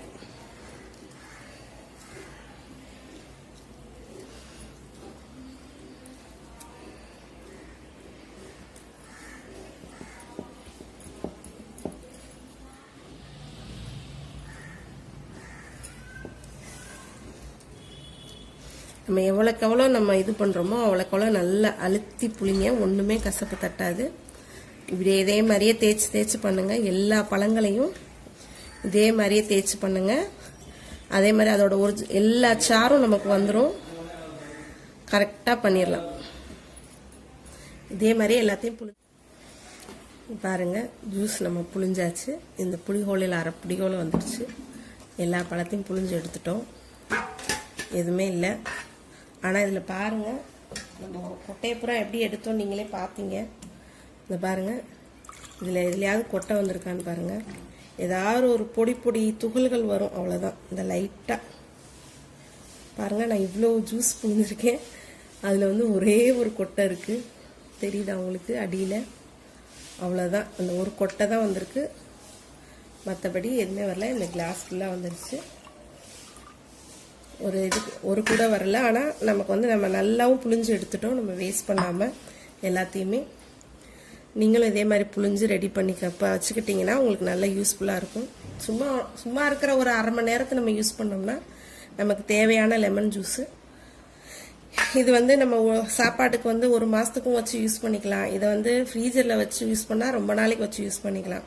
வெளியில் அதாவது ஃப்ரீசரில் வைக்காமே ஃப்ரிட்ஜில் பாட்டிலில் ஊற்றி வச்சோம்னா ஒரு 10 நாளைக்கு கூட வச்சுக்கலாம், ஒன்றும் கெட்டு போகாது. முடிஞ்ச வரையும் வந்து பால் வைக்கிற இடத்துல ஒரு சின்ன கண்ணாடி பவுலில் ஊற்றி வச்சிட்டிங்கன்னா ரொம்ப நாளைக்கு வரும், கெட்டு போகவே செய்யாது. நான் அந்த மாதிரி தான் வச்சு யூஸ் பண்ணிக்குவேன். நான் இப்போ இதை என்ன செய்ய போகிறேன்னா, லெமன் சோறுக்கு உள்ள அந்த சாறு தான் செஞ்சு வச்சுக்க போகிறேன். அதை சாறு வச்சுக்கிட்டு நம்ம தேவைக்கு எப்பெல்லாம் நம்ம லெமன் சோறு செய்கிறோமோ அப்போ நம்ம வந்து அதை செஞ்சு சாப்பிட்டுக்கலாம். இதை நீங்களும் ட்ரை பண்ணுங்கள். இந்த வீடியோ பிடிச்சிருந்தா லைக் பண்ணுங்கள், கமெண்ட் பண்ணுங்கள், ஷேர் பண்ணுங்கள், எனக்கு சப்போர்ட் பண்ணுங்கள். உங்கள் வீட்டில் இதே மாதிரி ட்ரை பண்ணி பாருங்கள். ரொம்ப ரொம்ப சிம்பிள், ஈஸி. பொறுமையாக அந்த வீடியோ பார்த்தவங்க எல்லாருக்கும் ரொம்ப ரொம்ப நன்றி. இதில் வெங்காயத்தை வந்து நம்ம வேஸ்டேஜ் பண்ணாமல், அழுக விடாமல், அழுகுன வெங்காயத்தையும் நம்ம வேஸ்டேஜ் பண்ணாமல் எப்படிலாம் நம்ம ஸ்டோரேஜ் பண்ணிக்கலாம் அப்படின்றத தான் நான் வந்து இந்த வீடியோவில் சொல்லியிருக்கேன். வாங்க இந்த வீடியோக்குள்ளே போய் பார்ப்போம். இப்போ வந்து மழைக்காலன்றனால என்ன ஆகுதுன்னா, வெங்காயம் தக்காளி ஜாஸ்தி விலை. தக்காளி ரொம்ப ஆனாலும் வந்து மழைக்காலன்றனால வெங்காயம் நம்ம மொத்தமாக வாங்கி போட்டால் அழுக வந்து நிறைய சான்ஸ் இருக்குது. நிறைய அழுகலோட ஈரப்பதத்தோடு தான் வரும். இப்போ வந்து மார்க்கெட் போய் வாங்குறதுனா கொஞ்சம் ரேட்டு ஜாஸ்தியாக தான் இருக்குது. இப்போ வண்டியில் வந்து மொத்தமாக வந்து விற்கிறாங்க வண்டிகளில். அதாவது வந்து இப்போ நம்ம 1 கிலோ வாங்குற இடத்துல 1 கிலோ கொடுக்க மாட்டாங்க, 4 கிலோ 5 கிலோ மொத்தமாக வாங்கினா கம்மி ரேட்டு. நான் வந்து பாருங்கள் 4 கிலோ 100 ரூபான்னு சொல்லிட்டு வாங்கினேன். மார்க்கெட்டில் ரேட்டு போய் பார்த்தீங்கன்னா 50 ரூபான்னு விற்கிது. ஆனால் இது 4 கிலோ 100 ரூபா தான். 4 கிலோ ரூபானா அதை பிறக்கலாம் விட மாட்டாங்க, அப்படியே தான் அள்ளி போடுவாங்க. ஆனாலும் அள்ளி போட்டாலும் நமக்கு கொஞ்சம் தான் வேஸ்டேஜ் கம்மி ஆகுதே விட நம்ம இதாகுது. இதை ஈரத்தோடு இப்படியே வச்சிடக்கூடாதுல்ல, அதனால நான் இப்படி தனியாக 4 கூடையிலையும் பிரித்து போட்டிருக்கேன். எல்லாமே நல்லா தான் இருக்குது. நான் பிரித்து எடுத்துட்டேன். ஈரப்பதம் லைட்டாக ஈரப்பதம் இருக்கே ஒழிய மற்றபடி வெங்காயம் நல்லா தான் இருந்தது, எல்லாமே நல்லா இருந்தது. ஆனால் அதுலேருந்து நான் கொஞ்சம் தனியாக அழுகலை கொஞ்சம் பிரித்து வச்சுருக்கேன். அழுகலாக இருக்குது. இது எல்லாத்தையும் தனியாக பிரிச்சுட்டேன். ரொம்ப ஒரு மாதிரி சொதன்னு இருந்தது பாருங்கள், அதை பூரா பிரிச்சுட்டேன். இது ஓரளவுக்கு நல்லா தான் இருக்குது. அதனால் இதை நான் பிரித்து இதை வந்து வச்சுட்டேன். இது இப்படி காத்தாட இருந்ததுன்னா நல்லா காஞ்சிட்டு நல்லாயிருக்கும். எல்லா வெங்காயமே ஓரளவுக்கு நல்லா தான் இருக்குது. இது மட்டும்தான் அழுகல் தனியாக பிரிச்சுருக்கேன். இது மொத்தமாக அழுகல்னு நம்ம நினச்சிட முடியாது, கொஞ்சம் கொஞ்சம் தான் அழுகலாக வரும். இதுலேருந்தே நம்ம என்ன பண்ணிடலாம், இந்த பாருங்கள் லைட்டாக அமுங்குது, இந்த இப்படி அமுங்குது. இந்த பாரு மேத்தொலி மட்டும் இப்படி இருக்குது, உள்ளுக்குள்ளே வெங்காயம் நல்லா இருக்கிற மாதிரி இருக்குது. இப்போ இதெல்லாம் என்ன பண்ணிடுவேன், பிரித்து எல்லாத்தையும் எடுக்கணும். இந்த பார்த்தீங்களா உள்ளே கொஞ்சம் நல்லா இருக்குது. நம்ம ஏன் இதை மனசார தூக்கி போடக்கூடாதுல்ல. இதை எப்படி நம்ம வேஸ்ட் பண்ணாமல் எப்படி எடுக்கிறதுன்னு நான் அப்புறமேட்டு காட்டுறேன். இந்த அழுகலெல்லாம் இப்போ தனியாக நம்ம எடுத்து வச்சுருக்கோம். இந்த பாருங்கள் ஒரு தொலி தான் இப்படி இருக்குது, மற்ற உள்ளுக்குள்ளே கொஞ்சம் நல்லா தான் இருக்குது. அதனால் இதை பிரித்து எடுத்து அலசி இதை தனியாக ஒரு யூஸ்க்கு வச்சுக்கலாம். ஏன்னா அலசி எடுத்துட்டோன்னா வெங்காயம் நல்லா தான் இருக்கும். அதை வந்து நம்ம கீழே போடாமல் இதிலேருந்தும் நான் இப்போ வந்து கொஞ்சம் வெங்காயத்தை எப்படி ப்ரிப்பேர் பண்ணுறேன்னு உங்களுக்கு காட்டுறேன். எப்போதுமே நீங்கள் வெங்காயம் உரிக்கும் போது நறுக்கும்போது சரி, இப்படி ஒரு கூடையில் அள்ளி வச்சுக்கோங்க. ஏன்னா அப்படி கூடையில் அள்ளிட்டு வெங்காயம் உரிக்கையில் தான் எல்லா பக்கமும் வந்து அந்த வெங்காய குப்பை பரவாமல் இருக்கும். நான் எப்போதுமே அந்த மாதிரி பண்ணிடுவேன். ஏன்னா நம்ம ஃபேன் போட்டுட்டு நம்ம அந்த வேலை பார்க்குறனால லைட்டாக கொஞ்சம் வெங்காயம் உரிச்சா கூட வீடு ஃபுல்லாக அந்த குப்பை பரவிடும். நான் எப்போதுமே உட்காந்துட்டு தான் செய்வேன், நல்லா நின்றுட்டுலாம் வேலை செய்ய முடியாது. நான் உட்காந்துட்டு சோஃபாவில் உட்காந்துட்டு அதில் டேபிளில் உட்காந்தா அந்த வேலை நான் பொதுவாக என்ன நறுக்கிற வேலை இருந்தாலும் பார்ப்பேன். அதனால் எப்போதுமே ஒரு கூடை வச்சுக்குவேன், குப்பையை போடுற மாதிரியே. அதுலேயே இந்த காய் நறுக்கினாலும் சரி, என்ன நறுக்கினாலும் சரி, அதுலேயே அந்த குப்பையை போட்டுருவேன். அதே மாதிரி தான் வெங்காயம் உரிக்கையில் பூண்டு உரிக்கையில் எல்லாமே இந்த கூடைக்குள்ளே வச்சே பண்ணிடுவேன். அதில் வச்சே உரிச்சிருவேன், இது பண்ணிடுவேன். அதான் எல்லா இடமும் பரவாமல் நமக்கு ஈஸியாக அப்படியே கொண்டு போய் குப்பை பையில் போட்டுடலாம், இல்லை டஸ்ட்பினில் போட்டுடலாம், அந்த மாதிரி பண்ணிடுவேன். இப்போ அதே மாதிரி எடுத்துக்கிட்டேன். எப்போதுமே வெங்காயம் நறுக்கையில் கூடையில் வச்சு நறுக்குங்க. அதே மாதிரி இன்னொன்று பக்கத்தில் ஒரு கப்பிலையாவது ஒரு கிண்ணத்துலையாவது தண்ணி வச்சுக்கோங்க. அந்த வெங்காயத்தை நறுக்கி அந்த தண்ணிக்குள்ளே போட்டு நல்லா அலசிட்டு, நல்லா சுத்தமாக அலசிட்டு நறுக்கிடலாம். ஏன்னா கையோடு இதை பண்ணிடுறது நல்லது. அதனால எப்போதுமே இந்த மாதிரி வச்சுக்குவேன். இப்போ இந்த அழுகுன வெங்காயத்தை நான் என்ன மாதிரி பண்ணுறேன், அதை எவ்வளோ வேஸ்ட் பண்ணக்கூடாதுல்ல. அதனால அழுகுனதை மட்டும் நம்ம எடுத்துட்டு மிச்சத்தை வந்து நம்ம யூஸ் பண்ணிக்கலாம். ஏன்னா எல்லா விலைவாசியும் இப்போ அநியாயமாக விற்கிது, நம்ம எதுவுமே வந்து உருப்படியாக கிடைக்க மாட்டேங்குது. அப்படிங்கல அந்த அழுகுனதை மட்டும் நம்ம நறுக்கி போட்டுட்டு, நம்ம மற்ற லேசாக அழுகிருச்சு நம்ம மொத்தமாக கீழே தூக்கி போடாமல் இந்த அழுகுன பகுதிகளை மட்டும் நறுக்கி போட்டுட்டு இந்த மாதிரி எடுத்துக்க வேண்டியதுதான். ஏன்னா இது நல்லா தான் இருக்குது. இங்கே பாருங்கள், இந்த மேல் பகுதி தான் அழுகி இருக்குது. நம்ம இதை வந்து நல்லா உரிச்சு எடுத்துடுறோம்.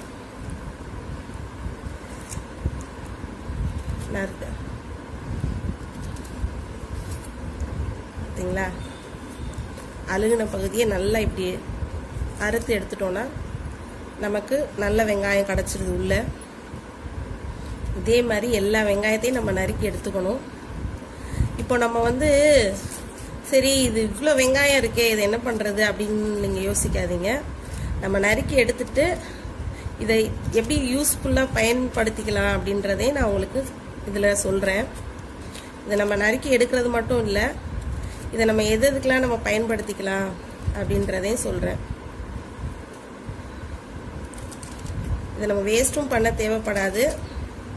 நம்ம இது உணவுக்கு தான் பயன்படுத்த போகிறோம். எந்த பக்கம்லாம் அழுகல் இருக்கோ எல்லா பகுதியும் நறுக்கி போட்டுட்டு நம்ம நல்ல பகுதியை நம்ம யூஸ் பண்ணிக்கலாம். லேசாக அழுகல்னு மொத்த வெங்காயத்தையும் தூக்கி கீழே போட தேவையில்லை. இப்போ நான் எல்லாத்தையும் மொத்தமாக அறுத்துட்டு உங்களுக்கு பாருங்கள், இந்த வெங்காயத்தோட அழுகல் எல்லாத்தையும் நான் எடுத்துட்டேன். வெங்காயத்தொலியோட அழுகலோட அதில் வந்து இவ்வளோ வெங்காயம் வந்திருக்கு. இதை நம்ம அப்படியே தூக்கி போட்டிருந்தோன்னா அழுகல்னு போய் கீழே தான் போட்டிருந்துருப்போம் எல்லாத்தையும். ஆனால் நான் அந்த கீழே போட போகிற வெங்காயத்துலேருந்து இவ்வளோ வெங்காயம் எடுத்திருக்கேன். இது எப்படியும் வந்து ஒரு 1/2 கிலோ வெங்காயத்துக்கிட்ட இருக்கும். இதை நம்ம கவனமாக அதை நறுக்கி எடுத்தனால தான் நமக்கு இவ்வளோ வெங்காயம் கிடச்சிச்சு. சும்மாவாக இருக்குது. இப்போ விற்கிற விலைவாசிலையும் அதுவும் இல்லாமல் மழையினால யாருக்குமே வந்து வருமானம் வந்து ரொம்ப கம்மியாக தான் இருக்குது. அப்படி உள்ள இந்த நேரத்தில் இவ்வளோ வெங்காயத்தையும் நம்ம அதான், ஏன்னா அவ்வளோ அதாவது சுற்றி அவ்வளோ அழுகலாக இருந்தது. இந்த வெங்காயம் ஃபுல்லாகவே சுற்றி அழுகல்.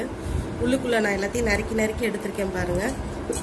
இதை நம்ம வேஸ்ட் பண்ணாமல் நம்ம எடுத்தனால தான் இப்போ நமக்கு வந்து 1/2 கிலோ உரிச்ச வெங்காயம் கிடச்சிருக்கு.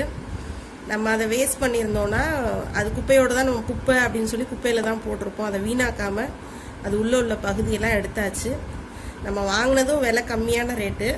அதை வந்து நம்ம அதையும் வேஸ்ட் பண்ணக்கூடாது, அழுகல்னு தூக்கி போடுற கீழே போடுற வெங்காயத்துலேருந்து நான் வந்து இவ்வளோ வெங்காயம் எடுத்திருக்கேன். இப்போ இவ்வளோ வெங்காயத்தை நம்ம என்ன செய்ய போகிறோம் அப்படின்னா, நீங்கள் என்ன பண்ணலான்னா வெங்காய சட்னி வேணாலும் அரைச்சிக்கலாம். ஏன்னா நம்ம இப்போ இவ்வளோத்தையும் குழம்புக்கு யூஸ் பண்ண முடியாது, ஒரே குழம்புல போட முடியாது. அதனால வெங்காய சட்னி அரைச்சி வச்சு ஃப்ரிட்ஜில் ஸ்டோர் பண்ணி வச்சுக்கலாம். இல்லை என்ன பண்ணிடலாம், சும்மா வெறும் இந்த வெங்காயத்தை நறுக்கி வெறும் லைட்டாக எண்ணெய் மட்டும் ஊற்றிட்டு இதை நல்லா வதக்கிட்டு அதையும் எடுத்து ஃப்ரிட்ஜில் ஸ்டோர் பண்ணி வச்சுக்கிட்டிங்கன்னா, நீங்கள் என்ன பண்ணலாம், வேறு எந்தெந்த குழம்புக்கெலாம் வெங்காயம் போடணும்னு எடுக்கிறீங்களோ அதில் இது கொஞ்சமாக இந்த வதக்கின வெங்காயத்தை கொஞ்சமாக போட்டு சேர்த்து வதக்கிக்கிட்டு குழம்பு ரெடி பண்ணிக்கலாம்.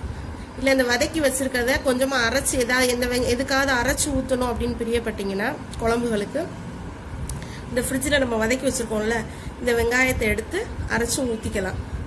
நான் வந்து இதை வதக்கி தான் வைக்க போகிறேன்.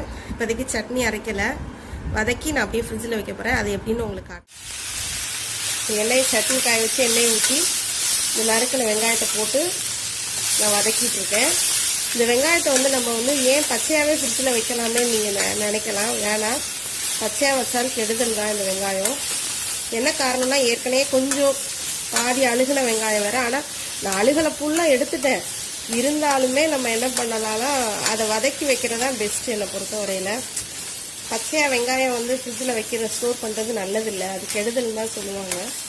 நம்ம இந்த மாதிரி வதக்கி வச்சிட்டோம்னா நமக்கு எப்போ தேவைப்படுதோ அப்போ நம்ம அதை யூஸ் பண்ணிக்கலாம். அதனால எப்போ உங்களுக்கு அதிகமாக வெங்காயம் கிடச்சி அதை நம்ம வீணாக்கக்கூடாதுன்னு நினைக்கிறீங்களோ அந்த டைமில் இதே மாதிரி நறுக்கி நல்லா எண்ணெயை ஊற்றி நல்லா வதக்குங்க. நல்லா வதக்குனதுக்கப்புறம் அதை தூக்கி ஃப்ரிட்ஜில் ஸ்டோர் பண்ணி வச்சுக்கோங்க. உங்களுக்கு எப்போ தேவையோ அரைக்கிறதுனா அரைச்சி ஊற்றிக்கலாம். வதக்குறதுக்கு எதுக்காவது போடுறதா இருந்தால் கூட இதை எடுத்து போட்டுக்கலாம். இந்த மாதிரி பண்ணி வச்சுக்கோங்க, உங்களுக்கு நல்லா யூஸ்ஃபுல்லாக இருக்கும். நல்லா இதை வந்து நல்லா வதக்கிட்டு ஆற விட்டு நம்ம எடுத்து ஃப்ரிட்ஜில் ஸ்டோர் பண்ணி வைப்போம். அந்த வெங்காயத்தை வந்து வெங்காயத்தை வந்து வதக்கியாச்சு. இந்த அளவுக்கு வதக்கினா போதும், ரொம்ப வதக்கணும்னு அவசியம் இல்லை. இதை வந்து நம்ம கரெக்டாக வந்து என்ன பண்ணிடலாம், ஸ்டோர் பண்ணி வச்சிடலாம்.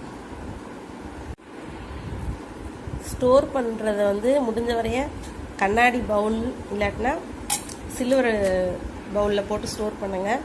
இப்போ உங்களுக்கு 2-3 நாள் எடுத்து யூஸ் பண்ணிடுவீங்கன்னா கீழேயே வைங்க. இல்லை எங்களுக்கு வந்து நாங்கள் ரொம்ப நாள் வச்சு யூஸ் பண்ண போகிறோம், இப்போ இது கம்மியாக இருக்குது வெங்காயம், இதுவே இப்போ 1 கிலோ 2 கிலோ வெங்காயம் நல்லா இந்த சட்டி ஃபுல்லாக இருந்ததுன்னா நம்ம உடனே யூஸ் பண்ணிட மாட்டோம், நம்ம ரொம்ப நாள் வச்சு யூஸ் பண்ணிக்கலாம். அதனால என்ன பண்ணிடுங்க, அப்படியே நீங்கள் வதக்கின வெங்காயத்தை எடுத்து ஃப்ரீசரில் போட்டுருங்க. உங்களுக்கு தேவைக்கு ஏற்றப்போ வெளியே எடுத்து போட்டு யூஸ் பண்ணிக்கோங்க. அப்போ உங்கள் வெங்காயமும் வீணாக போகாது, ரொம்ப நல்லாயிருக்கும். இதை கண்டிப்பாக ஃபாலோ பண்ணுங்கள் இந்த டிப்ஸ் எல்லாம். இவ்வளோ நேரம் இந்த பொறுமையாக அந்த வீடியோ பார்த்தவங்க எல்லாருக்கும் ரொம்ப ரொம்ப நன்றி. பார்க்க போகிறோன்னா எனக்கு தெரிஞ்ச சில கிச்சன் டிப்ஸ் தான் பார்க்க போகிறோம். இது நிறையா பேருக்கு தெரிஞ்சிருக்கும், இருந்தாலும் தெரியாதவங்க யூஸ் பண்ணிக்கணும்னு தான் சொல்ல போகிறேன். இப்போ வந்து நம்ம புளி ஊற போட மறந்துருப்போம், சில நேரங்களில் மறந்துடுவோம், சில நேரம் முன்னாடி ஊற போட்டுருவோம். ஆனால் புளி வந்து புது புளியாகவும் இதாக தான் இருக்கும்ல. சில பேர் வந்து என்ன பண்ணியிருப்பாங்க, ஃப்ரிட்ஜில் கூட புளி வச்சுப்பாங்க, அப்போ கல் மாதிரி இருக்கும். அப்படி மறந்து போன நேரங்களில் என்ன பண்ணிடலாம், புளி எடுத்துட்டு கொஞ்சமாக சூடாக சுடு தண்ணி வச்சு, ரொம்ப கொதிக்க வைக்கணும்னு அவசியம் இல்லை, ஒரு நார்மல் சூடு லேசாக அந்த பபுள்ஸ் வரும் பாருங்கள், அந்தளவு வந்தால் போதும். வச்சுட்டு நம்ம இந்த புளியில் ஊற்றி கரைச்சிட்டோன்னா உடனே நம்ம புளியை கரைச்சிடலாம். ரொம்ப நேரம் ஊற வைக்கணும்னு அவசியம் இல்லை. ஏன்னா அந்த சூடு, அந்த தண்ணியோட சூடு லைட்டாக நம்ம கை பொறுக்கிற சூடு வந்துருச்சுனாலே நம்ம புளியை கரைச்சி நம்ம ரெடி பண்ணிடலாம். இப்போ நான் அப்படி தான் பண்ண போகிறேன். மறந்துட்டேன் புளியை வந்து ரசத்துக்கு ஊற போட. இப்போது இந்த பபுள்ஸ் வர வரைய வச்சுருக்கேன் அடுப்பில் தண்ணி. இந்த பபுள்ஸ் வரவும் நான் இதை ஊற்றி ஊற. இப்போ சுடுதண்ணி அந்த பபுள்ஸ் வந்துருச்சு, ஊற்றியாச்சு. இப்போ பாருங்கள் லைட்டாக ஆவி வருது, அவ்வளோதான். இந்த மாதிரி நீங்கள் என்ன பண்ணுங்கள், புளியில் வந்து சுடுதண்ணியில் ஊற்றி ஊற வச்சிங்கன்னா நம்ம ஈஸியாக கரைக்க வரும். ரொம்ப போட்டு அழுத்தி கரைக்கணும்னு அவசியம் இல்லை. லேசாக கரைச்சாலே வந்து புளியில் உள்ளது எல்லாம் அந்த எல்லா புளிகளும் கலந்துட்டு வந்துடும். ஒரே தடவையில் கரைச்சிட்டு அப்படியே நம்ம வடிகட்டிடலாம். இப்போ பாருங்கள், சுடுதண்ணியில் போட்டோம் 5 நிமிஷத்தில் சூப்பராக புளி எந்த அளவுக்கு ஊறிடுச்சு. அப்படி கரைச்சோன்னா அப்படியே அந்த புளியோட சக்கையை தவிர மற்ற எல்லாமே அப்படியே வந்துடும். ஒரு தடவை கரைச்சாலே போதும், அவ்வளோ சூப்பராக வந்துடும். இந்த பாருங்கள், அவ்வளோ இதாக வந்துடும். ரொம்ப போட்டது கரைக்கல, அப்படியே ஊறி போய் 5 நிமிஷம் நம்ம இந்த சுடுதண்ணியில் வச்சா போதும், ரொம்ப அழகாக புளி வந்துடும். இதை மாதிரி ஒரு அவசரத்துக்கு புளி கரைக்கிறதா இருந்தாலும் பண்ணுங்கள். இல்லை புளி ஃப்ரிட்ஜில் வச்சு கட்டியாக இருக்கும் சிலர் வீட்டில், அவங்களும் இதை மாதிரி பண்ணிக்கலாம். ரொம்ப ஃபாஸ்ட்டாக புளி கரைச்சி முடிச்சாச்சு. இதை பாருங்கள், இப்போ வெறும் சக்கை தான் இருக்குது. இந்த மாதிரி நீங்களும் பண்ணி பாருங்கள். அடுத்த டிப்ஸ் பார்ப்போம். அடுத்த டிப் என்னென்னா, இப்போ நம்ம ரசத்துக்கு எப்போதுமே புளி கரைச்சி முடிச்சதுக்கப்புறம் அந்த சக்கையை கொஞ்சம் சக்கையை மட்டும் தூக்கி போட்டுட்டு அதுலேயே தக்காளியை போட்டு நல்லா கரைச்சிடணும். ஏன்னா இப்படி கையிலேயே நம்ம நல்லா கரைச்சி வைக்கல தான் அந்த ரசம் உண்மையிலே டேஸ்ட்டாக இருக்கும்.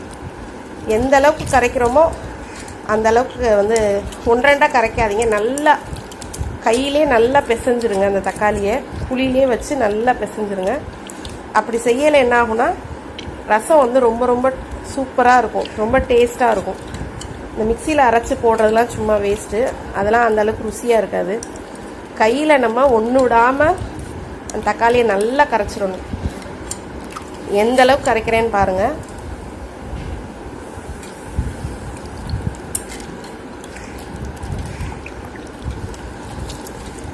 நம்ம நல்லா அரைச்ச மாதிரி கரைச்சிடணும். ரொம்ப அந்த கரைச்சி விட்டால் தான் அந்த ரசத்துக்கே ஒரு தனி டேஸ்ட் கிடைக்கும். இந்த பாருங்கள்,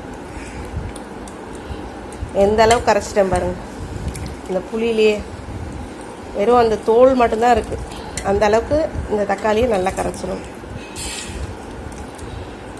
இப்படி கரைச்சி நம்ம ரசம் வைக்கல இந்த ரசம் வந்து ரொம்ப ரொம்ப டேஸ்ட்டாக சுவையாக இருக்கும். அடுத்த டிப் இது என்னென்னா, பூண்டு தான். இது வந்து நான் ரசத்துக்கு தான் தட்டி போட போகிறேன். இந்த மாதிரி நாட்டு பூண்டு தான் வந்து ரசத்துக்கு போடுறது. பொடி பூண்டாக இருக்கிறத அப்படியே முழுசாக தட்டி போடணும். ஆனால் இதை வந்து நம்ம இப்படியே தட்டி போடாமல் என்ன பண்ணிடணும், இப்போ ரசத்துக்கு மட்டும் இல்லை, வேறு எதுக்காவது நம்ம இந்த மாதிரி பூண்டு தட்டி போடுவோம். அதை எப்போதுமே என்ன பண்ணிடணும்னா நம்ம நல்லா அலசிட்டு தான் தட்டி போடணும். இப்படியே கொண்டு போய் தட்டி போட்டால் இதில் உள்ள தூசி மண்ணு கிண்ணு இல்லை வேறு ஏதாவது கிருமிகள் இருந்தால் இதாகும்.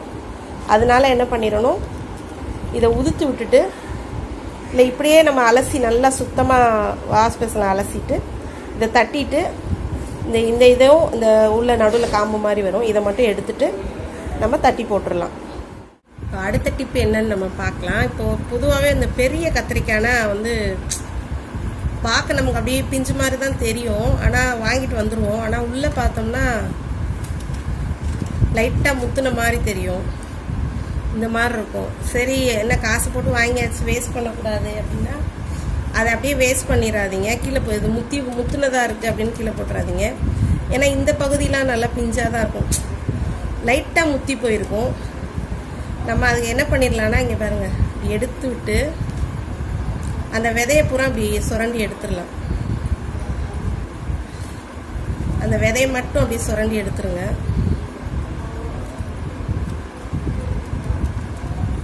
இப்படி எடுத்துகிட்டு போட்டு நீங்கள் பொரியல் பண்ணிங்கன்னா வந்து நல்லாயிருக்கும். கழனியில் போட்டு வச்சுட்டு அதுக்கப்புறம் நறுக்கிக்கலாம். இதே மாதிரி எல்லா கத்திரிக்காயும் பண்ணுங்கள். இந்த இப்படி எடுத்தீங்கன்னா ஈஸியாகவே வரும். கையாலேயே தான் எடுக்கணும்.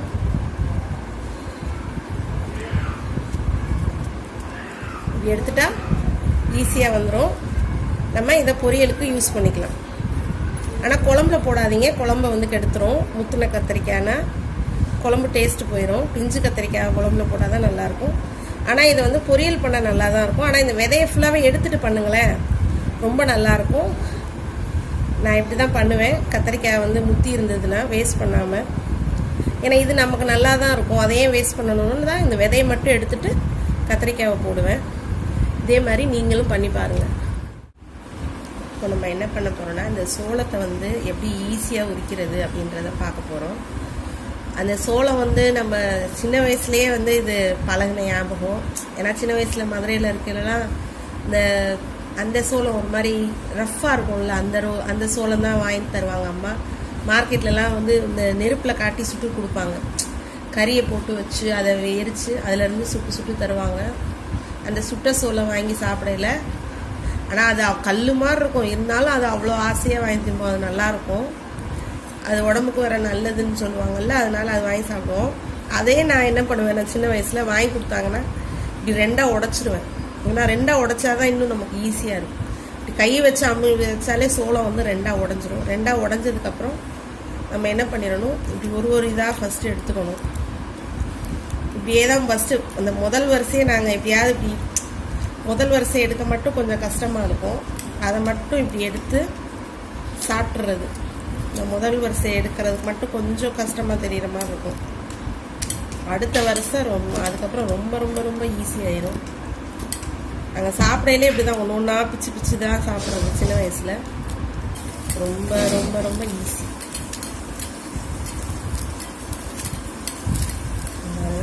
கடன்னு எடுத்துடலாம்.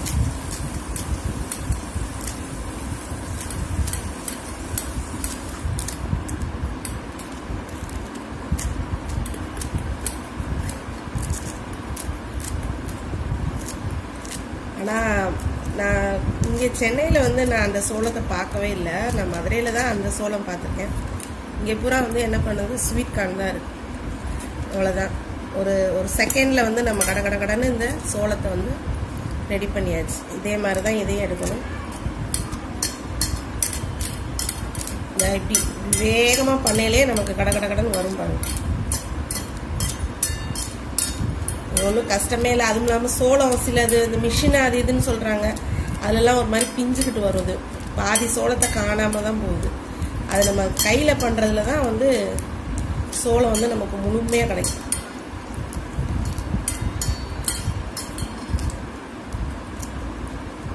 ஓகேங்களா, அவ்வளோதான். ரொம்ப ஃபாஸ்ட்டு. நான் எவ்வளோ ஃபாஸ்ட்டாக பண்ணுறேன் பாருங்க. இது ஒன்றும் நான் ஒன்றும் ஸ்கிப் பண்ணவே இல்லை, அப்படியே தான் உங்களுக்கு இந்த வீடியோ காமிச்சிருக்கேன். டக்குன்னு ரொம்ப வேகமாக முடிச்சிடலாம் நம்ம.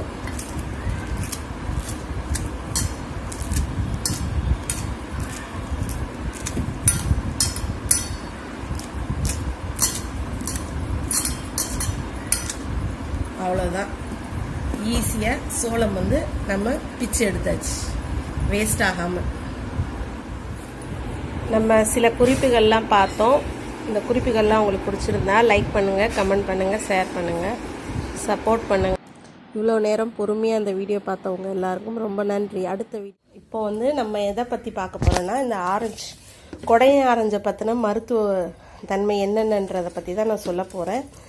இதில் வந்து எப்படின்னா, இது உடல் முழுக்கும் நமக்கு வந்து பயனுள்ளதாக இருக்கும் இந்த கொடையாரஞ்சு. இந்த கொடையாரஞ்சில் வந்து நமக்கு வந்து இதய நோய் உள்ளவங்க கண்டிப்பாக சாப்பிடலாம். அந்த இதயத்துக்கு போகிற அந்த நரம்பு, அந்த இரத்த குழாயில் வந்து அடைப்பு ஏற்படாமல் நம்ம இதை சாப்பிட்றதுனால நமக்கு நிறைய பயன்கள் இருக்குது.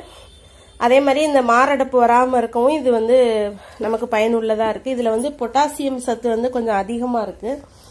அதனால என்ன ஆகுதுன்னா, இது வந்து பல்லுக்கு நல்லது, ஈருக்கு நல்லது, பூச்சி எல்லாத்துக்குமே நல்லது. அதே மாதிரி தோலுக்கு வந்து ரொம்ப ரொம்ப நல்லது. நம்ம இதை சாப்பிட்றனால தோல் வந்து சீக்கிரத்தில் சுருங்காமல் மினுமினுப்பாக இருக்குமா.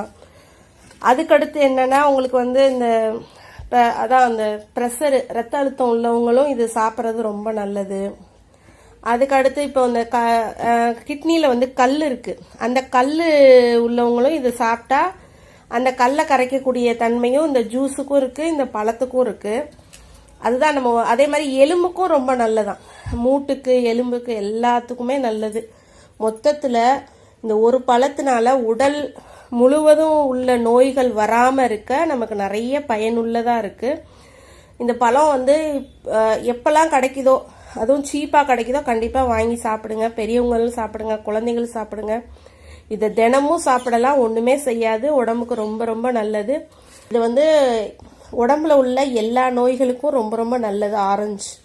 இந்த கொடையாரஞ்சு. உலகம் ஃபுல்லாகவே இதை பயிரிடப்படுறாங்க. இதில் உள்ள மருத்துவ குணத்தினால இதை கண்டிப்பாக முடிஞ்ச வரை வாங்கி சாப்பிடுங்க.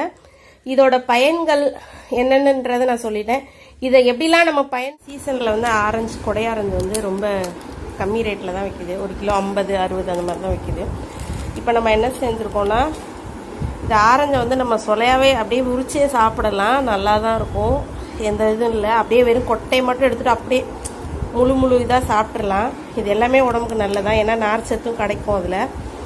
ஆனால் இது வந்து கொஞ்சம் புளிப்பாக இருந்ததுன்னா இதை வந்து இது என்ன பண்ணுறது, ரொம்ப புளிக்குது, வாயில் வைக்க முடியல அப்படின்னா என்ன பண்ணிடுங்க, இந்த மாதிரி கொட்டையை மட்டும் எடுத்துகிட்டு உரிச்சு எடுத்துருங்க. இந்த பாருங்கள், கொட்டை தொலியெல்லாம் உரிச்சு எடுத்துரு. அல்லது நாட்டு சக்கரை போட்டும் அடிச்சுக்கலாம். இல்லை எங்களுக்கு அதெல்லாம் வேண்டாம் அப்படின்னா நீங்கள் தேன் ஊற்றி கூட நீங்கள் அடித்து ஜூஸாக கலந்து குடிக்கலாம். ரொம்ப ரொம்ப நல்லது உடம்புக்கு. நம்ம புளிப்பான இதை இந்த மாதிரி ஜூஸ் போட்டு குடித்தா நமக்கு வந்து ரொம்ப யூஸ்ஃபுல்லாக இருக்கும். நம்ம வேஸ்ட்டும் பண்ண தேவையில்லை. குழந்தைகளுக்கும் கொடுக்கலாம், பெரியவங்க எல்லாருமே குடிக்கலாம், ரொம்ப நல்லது. ஆனால் ஜூஸ் குடிக்கிறதா இருந்தால் இது பனிக்காலம், அதனால் முடிஞ்ச வரைய ஃப்ரிட்ஜில் வைக்காமல் காலையிலே குடிச்சிடுங்க. சாயந்தரத்துக்கு எதுவும் குடிக்க வேண்டாம், ஏன்னா சளி பிடிக்கும். இப்போது இந்த ஆரஞ்சு தொலியே நம்ம வேஸ்ட்டாக கீழே போடாமல் இதை நம்ம வந்து பயனுள்ளதாக யூஸ் பண்ணிக்கலாம். இந்த வெயிலில் போட்டு நமக்கு அந்த சீவக்காய் அரைக்கிறோம்ல தலைக்கு தேய்க்க, அந்த சீவக்காய்க்கும் நம்ம பயன்படுத்திக்கலாம். அல்லது வந்து இது வந்து ஒரு நல்ல வாசனையாக இருக்கும். சில பேர் என்ன பண்ணுவாங்கன்னா, இதை காய வச்சு ஆரஞ்சு டீ போட்டு கூட குடிப்பாங்க. இது ரொம்ப நல்லது உடம்புக்கு அப்படின்ட்டு இந்த ஆரஞ்சு தொலியில் டீ போட்டு குடிக்கிறது. அடுத்து நம்ம என்ன பண்ணலான்னா, இந்த தொலி அப்படியே என்ன பண்ணலாம், ஒரு சட்டியில் கொண்டு போய் போட்டு அதை வந்து என்ன பண்ணிடலாம், வேக வச்சோம்னா வீடு ஃபுல்லாகவே அந்த வாசனை வரும். நமக்கு இந்த வீட்டில் வந்து ஒரு மாதிரியான வாடை வந்துக்கிட்டு இருக்கையில் இந்த மாதிரி நம்ம கீழே குப்பையில் போடுற இந்த தொலியை என்ன பண்ணிடலாம், ஒரு சின்ன சட்டியில் போட்டு தண்ணியை ஊற்றி அது பாட்டுக்கு சிம்மில் போட்டு நீங்கள் பாட்டுக்கு ஒரு கொதிக்க விட்டிங்கன்னா அந்த கொதிக்கிற வாசனை வீடு ஃபுல்லாக நமக்கு வந்து நல்லா அந்த ஆரஞ்சோட மனம் வந்து இருந்துகிட்டே இருக்கும். அந்த பேட் ஸ்மெல், வீட்டில் உள்ள பேட் ஸ்மெல் எல்லாம் போயிடும். இதை நீங்கள் கண்டிப்பாக பயன்படுத்தி பாருங்கள். இந்த நான் சொன்ன டிப்ஸ் எல்லாம். இந்த ஆரஞ்சை வந்து நம்ம இப்போ சீனி போட்டு அரைச்சிக்க போகிறோம். இதை கண்டிப்பாக வடிகட்டி குடிக்காதீங்க, அப்படியே குடிங்க. அப்போ தான் வந்து அதோட சத்துக்கள்லாம் கிடைக்கும். வடிகட்டிட்டோன்னா அந்த சத்துக்கள் வந்து கம்மியாயிரும். வெறும் அந்த சக்கையில் வந்து நார் சத்து இருக்கும். அதனால் இதை வடிகட்டாமல், ஏன்னா நம்ம கொட்டையை எடுத்துட்டோம், அந்த கொஞ்சம் மேல் தொலியும் எடுத்துட்டோம், இருக்கிறது அந்த பல்ப்ஸும் அந்த லைட்டான தொலி தான். அதனால் ஒன்றும் பிரச்சனை இல்லை. நீங்கள் நைஸாக அரைச்சிட்டு இதை அப்படியே குடிக்கலாம். நான் அதை அரைச்சதுக்கப்புறம் இந்த ஜூஸ் நல்லா நல்லா நைஸாக அரைச்சாச்சு. ரொம்பலாம் கஷ்டப்பட தேவையில்லை. சும்மா ஒரு 2 தடவை 3 தடவை நல்லா அரைச்சோனாலே உங்களுக்கு வந்து நல்லா நைஸாகிடுது. இது வந்து நம்ம இப்போ கட்டியாக தான் இருக்குது, அதனால தான் கொஞ்சம் தண்ணி கலந்துக்கலான்னு நான் தண்ணியில் எடுத்து வச்சுருக்கேன். அந்த தண்ணியிலே ஊற்றிடுவோம். ஏன்னா நம்ம நல்லா தண்ணியாக குடித்தா இன்னும் நல்லது தானே, ஏன்னா நம்ம சக்கரை போட்டு நம்ம அரைச்சி வச்சுருக்கோம். அதனால் இப்போ இன்னும் கொஞ்சமாக தண்ணி ஊற்றி அந்த மிக்சியும் கழுவி நம்ம ஊற்றிடலாம். நல்லா ஒரு குலுக்கிடுங்க அந்த மிக்சியில். குலுக்கிட்டு அப்படியே நீங்கள் என்ன பண்ணிடுங்க, அதில் ஊற்றிடுங்க. இப்போ நம்ம வெறும் ஒரு 3 பழம் தான் போட்டிருக்கோம். 3 பழம்னா ஒரு 1/2 கிலோ அந்த சைஸ் தான் இருக்கும். அதுக்கு நமக்கு வந்து இவ்வளோ ஜூஸு, ஒரு 5 டம்ளருக்கு மேலே ஜூஸ் கிடச்சிருச்சு. இந்த ஜூஸை வந்து நம்ம வந்து ஐஸே போடாமல் குடித்தாதான் ரொம்ப நல்லது, ஏன்னா இல்லாட்டினா சளி பிடிக்கும். விருப்பப்பட்டவங்க வெயில் காலத்தில் குடிக்கிறதா இருந்தால் லைட்டாக ஃப்ரிட்ஜில் வச்சு கூட நீங்கள் குடிச்சிக்கலாம். வெறும் 3 பழத்தில் நமக்கு வந்து இவ்வளோ ஜூஸு, அதுவும் ரியல் ஜூஸ் கிடச்சிருச்சு. ரொம்ப ரொம்ப சூப்பராக, ரொம்ப டேஸ்ட்டாகவும் இருக்கும். ரொம்ப புளிப்பான பழத்தில் நமக்கு நல்ல இனிப்பான ஆரஞ்சு ஜூஸ் ரெடி ஆயிடுச்சு. கடையில் வாங்க போனால் ரொம்ப விலை.